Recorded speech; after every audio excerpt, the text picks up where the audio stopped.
Amigos e amigas, vamos a mais um momento da liturgia da palavra nos meus endereços telemáticos. @Paulo Roberto Maciel 6/ no Instagram. No Facebook, Paulo Roberto Maciel Maciel.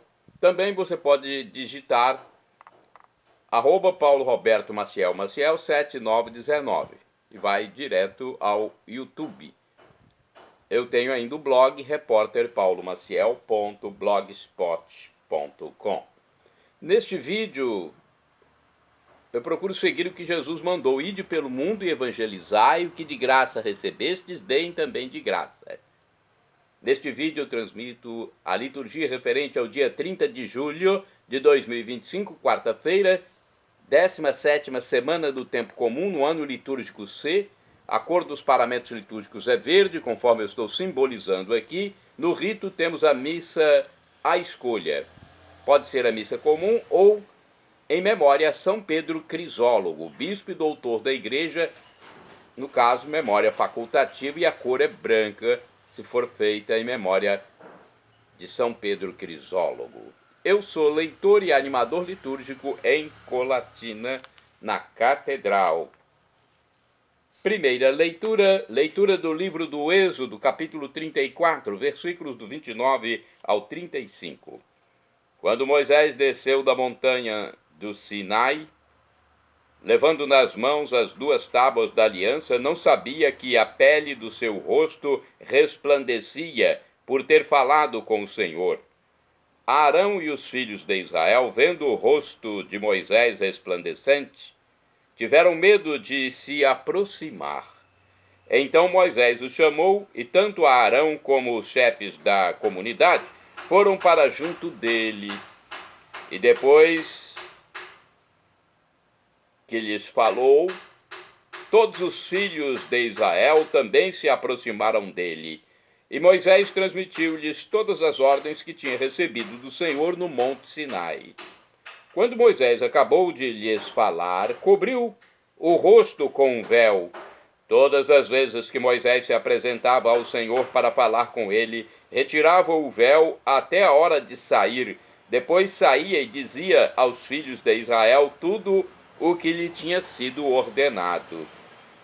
E eles viam a pele do rosto de Moisés resplandecer, mas ele voltava a cobrir o rosto com o véu até o momento em que entrava para falar com o Senhor. Palavra do Senhor, graças a Deus. Vamos agora ao Salmo responsorial. É o Salmo 98 na Bíblia Vulgata ou 99 na Bíblia de Jerusalém. Versículos 5º, 6º, 7º, 9º, refrão, versículo 9c. Santo é o Senhor nosso Deus. Repitamos. Santo é o Senhor nosso Deus. Exaltai o Senhor nosso Deus e prostrai-vos perante seus pés, pois é santo o Senhor nosso Deus. Santo é o Senhor nosso Deus. Eis Moisés e Arão entre os seus sacerdotes, e também Samuel invocava seu nome, e ele mesmo, o Senhor, os ouvia. Santo é o Senhor nosso Deus. Da coluna de nuvem falava com eles, e guardavam a lei e os preceitos divinos que o Senhor nosso Deus tinha dado. Santo é o Senhor nosso Deus. Exaltai o Senhor nosso Deus e prostrai-vos perante seu monte, pois é santo o Senhor nosso Deus. Santo é o Senhor nosso Deus. Repitamos. Santo é o Senhor nosso Deus. Vamos agora ao Evangelho, vamos recepcioná-lo, aclamá-lo e depois proclamá-lo. O Evangelho de hoje é o escrito pelo apóstolo São Mateus, ou também São Levi. Ele era originalmente chamado de Levi e passou a ser São Mateus. Capítulo 13, versículos do 44 ao 46. Vamos à aclamação primeiro? Aleluia, aleluia, Aleluia, aleluia. Eu vos chamo, meus amigos, pois vos dei a conhecer o que o Pai me revelou. Pois vos dei a conhecer o que o Pai me revelou. O que o Pai me revelou. Aleluia, aleluia, aleluia, aleluia. O Senhor esteja convosco. Ele está no meio de nós. Proclamação do Evangelho de Jesus Cristo segundo São Mateus. Glória a vós, Senhor. Pelo sinal da Santa Cruz, livra-nos Deus, nosso Senhor, dos nossos inimigos. Naquele tempo disse Jesus à multidão: o reino dos céus é como um tesouro escondido no campo. Um homem o encontra e o mantém escondido. Cheio de alegria, ele vai, vende todos os seus bens e compra aquele campo. O reino dos céus também é como um comprador que procura pérolas preciosas. Quando encontra uma pérola de grande valor, ele vai, vende todos os seus bens e compra aquela pérola. Palavra da salvação, glória a vós, Senhor. Pelo sinal da Santa Cruz, livra-nos Deus, nosso Senhor, dos nossos inimigos. Vamos saber um pouco mais sobre estas leituras, a interpretação, a explicação da igreja, de livros da própria igreja que são fidedignos. Livros oficiais utilizados pela Igreja Católica. No Evangelho, ouvimos duas parábolas do tesouro e da pérola, o que as resume é a necessidade de investir tudo o que se tem para participar do reino, vender todos os seus bens e comprar ou um tesouro escondido no campo ou uma pérola de grande valor, que é sinal da entrega de tudo para participar do reino dos céus, para termos a vida eterna. A vida que vem depois dessa passageira por aqui, dessa efêmera. É uma vida muito curta essa que nós temos na Terra. O que vale a próxima vida, quando viveremos praticamente como Jesus ressuscitado. Um corpo glorificado, transfigurado, transformado. Pois é. Assim, o Evangelho de Jesus é um verdadeiro tesouro a ser descoberto. Descobrir o Cristo é despojar-se de si e acolher a preciosidade encontrada. Temos uma reflexão, essa foi do livro Igreja em Oração, agora do livro Palavra e Vida. São Mateus, capítulo 3, versículos do 44 ao 46. Esta palavra proclama uma grande verdade. Quando encontramos aquilo que valorizamos como o maior tesouro de nossa vida, sempre vendemos tudo o que temos e nos agarramos ao que encontramos, pela simples razão de que essa troca vale a pena para nós, porque não temos a sensação de perder nada, mas sim, nos acontece exatamente o contrário, ganhamos o que nos interessa.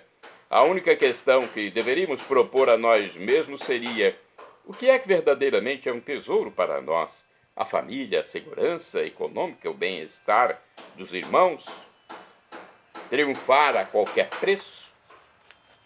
É uma reflexão que cabe a cada um fazer. O livro Dia a Dia com o Evangelho também trata do texto de Mateus, capítulo 13, versículos do 44 ao 46. Diz aqui o seguinte: duas comparações aplicadas ao reino dos céus. Em ambas destacam-se uma descoberta muito valiosa, tesouro e pérola, e venda de todas as posses, em vista de comprar o bem maior recém-encontrado.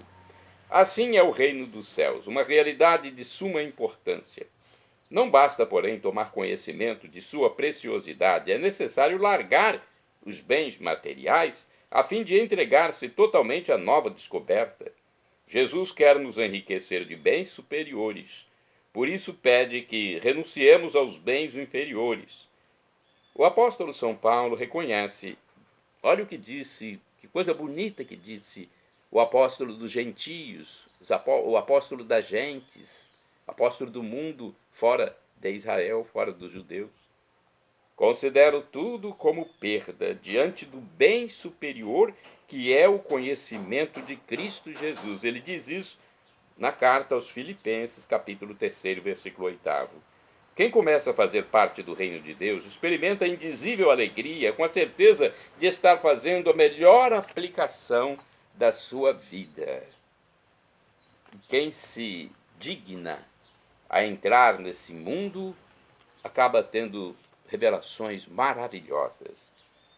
Bem, dia 30 de julho é dia de São Pedro Crisólogo. Pedro nasceu na Itália em 380 e lá faleceu em 451. Era um eloquente no falar e no escrever. Recebeu o título de Crisólogo, que significa palavra de ouro. Foi exemplo de amor ao Evangelho, ao povo, foi mestre e guia na iniciação dos fiéis ao mistério cristão. Temos uma biografia maior aqui, dizendo o seguinte: ele foi bispo e doutor da igreja, falecido em 450 depois de Cristo. Nasceu em Imola, na Itália. Foi bispo de Ravenna, sendo chamado Crisólogo, que significa boca de ouro na tradução literal. E isso foi por sua grande eloquência. De acordo com o site da Comunidade Católica Canção Nova, Pedro Crisólogo é Pedro das Palavras de Ouro, significado do seu sobrenome, dado pelo povo e pelo qual se tornou conhecido. Ele nasceu em Imola, na Itália, no ano 380, foi filho de pais cristãos, educado na fé e cedo ordenado diácono. Considerado um dos maiores pregadores da história da igreja, era assistido frequentemente pela imperatriz Gala Plácida e seus filhos. Ela o fez seu conselheiro pessoal e em 424 influenciou para que ele se tornasse o arcediácono de Ravenna. O arcediácono de Ravenna. Em 433, Pedro Crisólogo tornou-se o primeiro bispo ocidental a ocupar essa diocese, sendo consagrado pessoalmente pelo Papa Sisto III. Pedro Crisólogo escreveu no total 176 homilias de cunho popular, pelas quais dogmas e liturgias foram explicados de forma simples, direta, objetiva, proporcionando incontáveis conversões. Também defendeu a autoridade do Papa. Na época, era o Papa Leão I, o Grande, sobre a questão monofisita, que pregava Cristo em uma só natureza. Essa heresia monofisita, vinda do Oriente, propagava-se, mas foi refutada nos concílios de Éfeso e Calcedônia. Crisólogo morreu, talvez, no dia 30 de julho de 450. A autoria dos seus célebres sermões, ricos em doutrina, conferiu-lhe outro título, o de doutor da Igreja, concedido em 1729 pelo Papa Bento XIII.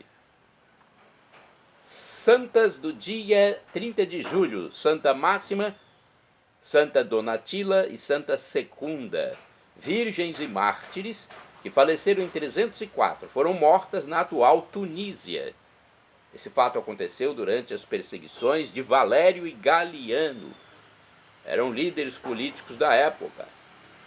E por que elas morreram? Por que Santa Máxima, Santa Donatila e Santa Segunda morreram? Porque se recusaram a queimar incenso aos ídolos, permanecendo no amor somente de Cristo Jesus, o nosso Deus. Santo do dia 30 de julho, São Leopoldo Mandic, presbítero, faleceu em 1942. Foi um religioso capuchinho que dedicou a maior parte da sua vida a administrar o sacramento da confissão em Pádua, na Itália. De acordo com o site NS da Glória, Mandic foi sacerdote da primeira ordem. Foi canonizado pelo Papa São João Paulo II no dia 16 de outubro de 1983. São Leopoldo Mandic nasceu em Castel Novo de Cátaro, da Dalmácia, na Iugoslávia, no dia 12 de maio de 1866, numa família croata. Olha, então ele era de origem iugoslava. Interessante, hein? É difícil a gente falar um santo aqui da Iugoslávia.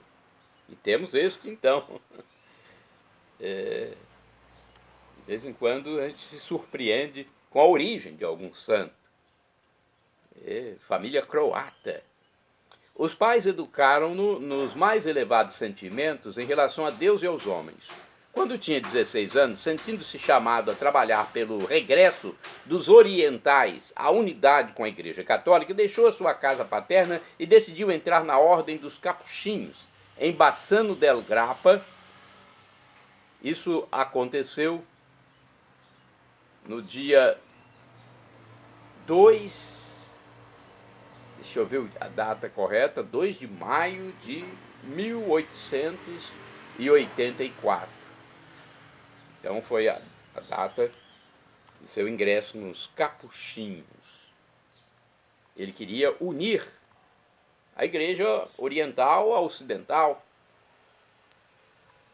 A 20 de setembro do ano 1890, ele foi ordenado sacerdote em Veneza e pediu com insistência aos seus superiores, logicamente, que o deixassem partir para o Oriente, a fim de poder dedicar a sua vida à reunificação da Igreja Católica dos cristãos ortodoxos.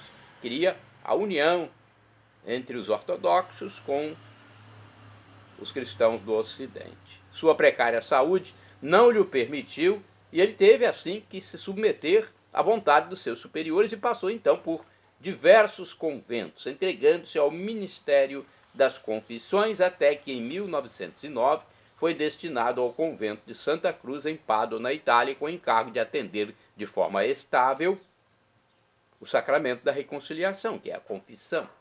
Ali permaneceu até a morte. Ele se mantinha numa pequena cela a atender as pessoas durante todo o dia, sem hora de descanso, sem gozar jamais de quaisquer férias, não obstante o tórrido calor do verão e o intenso frio do inverno. Leopoldo Mandic tinha palavras de perdão, de paz, de estímulo para o bem. Era filial e intenso o seu amor à Virgem Maria, a padroeira bendita. Chegou aos 76 anos de idade. Um tumor no esôfago prostrou-o na manhã de 30 de julho de 1942, no momento em que se preparava para celebrar a Eucaristia. Seu corpo, sepultado numa capela junto ao seu confessionário, foi encontrado incorrupto. No dia 2 de maio de 1976, durante o sínodo da evangelização, o Papa São Paulo VI o beatificou. O dia 30 de julho é a data presente no site do Vaticano, mas também há o dia 9 de abril, como data festiva apontada por vários grupos. Bem-aventurado do dia 30 de julho, Beato Manes de Guzmão, que foi presbítero, ou seja, sacerdote, faleceu mais ou menos no ano 1235. Foi irmão de São Domingos e seu colaborador na expansão da Ordem dos Pregadores. Morreu em Caleruega, na Espanha. Bem-aventurado do dia 30 de julho, Beato Zósimo Izquierdo Gil, presbítero e mártir, faleceu em 1936. Foi sacerdote detido durante a Guerra Civil Espanhola. No cárcere ouvia em confissão os presos e rezava com eles o rosário. Então ele procurava fazer com que esses presos se convertessem, mudassem de vida. E rezando o rosário são 3 terços naquela época, hoje são 4, mas naquela época 3 terços, meditando, refletindo sobre os mistérios de Cristo Jesus no Novo Testamento, portanto. Bem-aventurada do dia 30 de julho é a Beata Maria Vicenta de Santa Dorotea Chaves Orozco.